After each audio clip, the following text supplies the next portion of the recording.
Hello everyone. Today's class is about HDFS architecture. Let us start with the terminologies used in HDFS.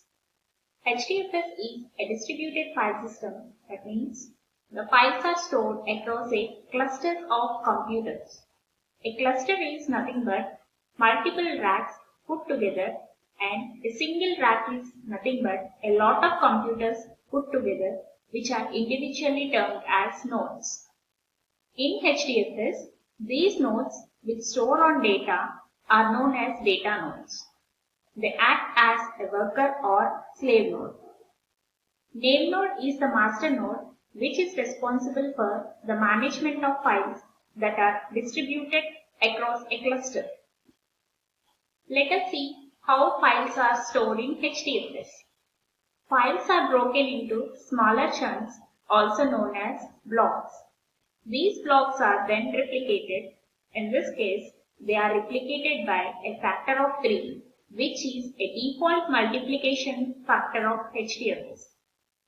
These blocks are then distributed over the cluster, and this process of replication and distribution is managed by the name node. Name node keeps a track of complete file system and block locations.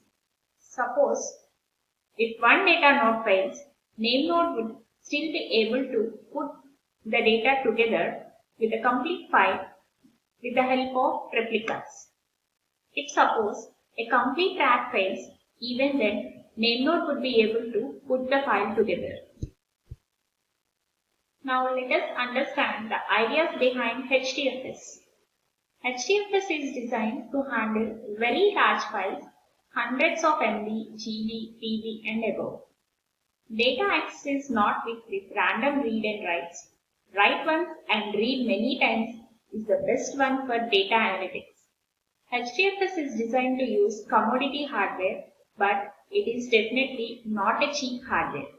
The typical unit would cost around 1K to 5K. Next we'll see what HDFS is not designed to do. It is not designed for quick read of data. It cannot function as OLTP database. HDFS does not go well with a lot of small files. HDFS does not support arbitrary file modifications as well. HDFS has a master-slave architecture, and HDFS cluster consists of a single name node, a master server that manages the file system, namespace, and regulates access to files by clients. In addition, there are number of data nodes, usually one per node in the cluster, which manage storage attached to the nodes that they run on. HDFS exposes a file system namespace and allows user data to be stored in the files. Internally, a file is split into one or more blocks, and these blocks are stored in a set of data nodes. The name node executes file system namespace operations like opening, closing, renaming files and directories. Data nodes are responsible for serving read and write requests from the file system clients.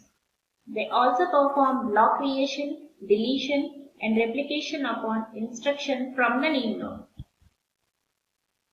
The HDFS file system comprises of 3 domains.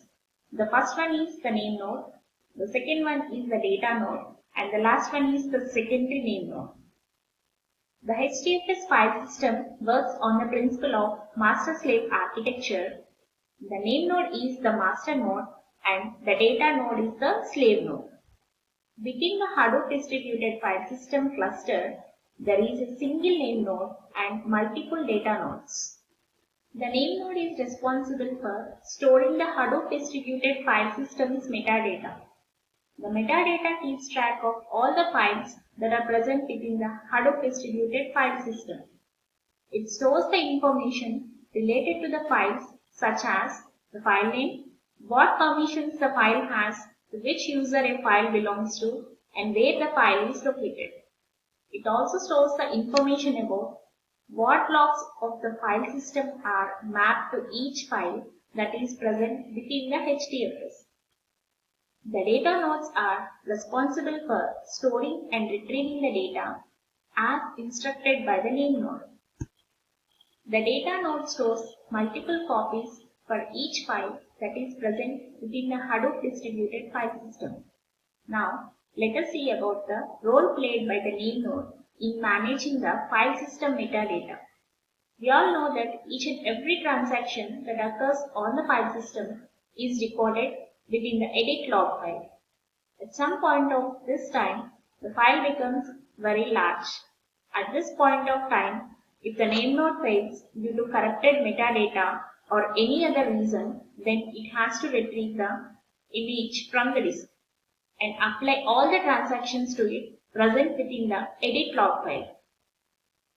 In order to apply all these transactions, the system resources should be available. It also takes a lot of time to apply all these transactions. Until all the transactions are not applied, the contents of the file image are inconsistent. Hence, the cluster cannot be operational. Now, let us see how the secondary name node can be used to prevent this situation from occurring. In order to prevent this from happening, the secondary name node instructs the name node to record the transactions. How Hadoop achieves high availability? As we know, HDFS is a distributed file system in Hadoop. It stores users' data in files, and internally, the files are split into fixed size blocks. These blocks are stored on data nodes. Name node is the master node that stores the metadata about the file system. The data will be available in HDFS even if the data node fails and also the name node fails. We will see the availability of data if data node fails. In HDFS, replicas of files are stored on different nodes.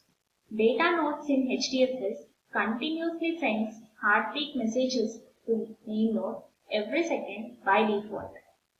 If name node does not receive a heartbeat from data node within a specified time, that is 10 minutes by default, the name node considers the data node to be dead.